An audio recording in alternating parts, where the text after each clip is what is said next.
देखे जी, ये तारीखी फुटेज।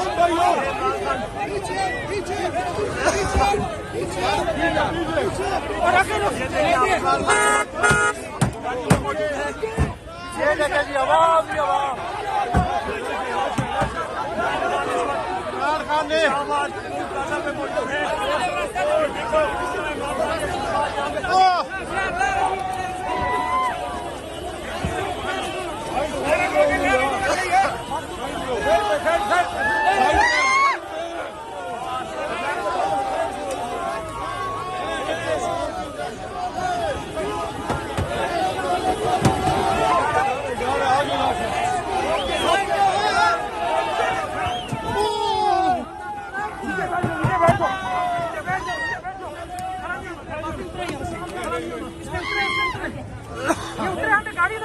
नहीं उतर जाएंगे, छोड़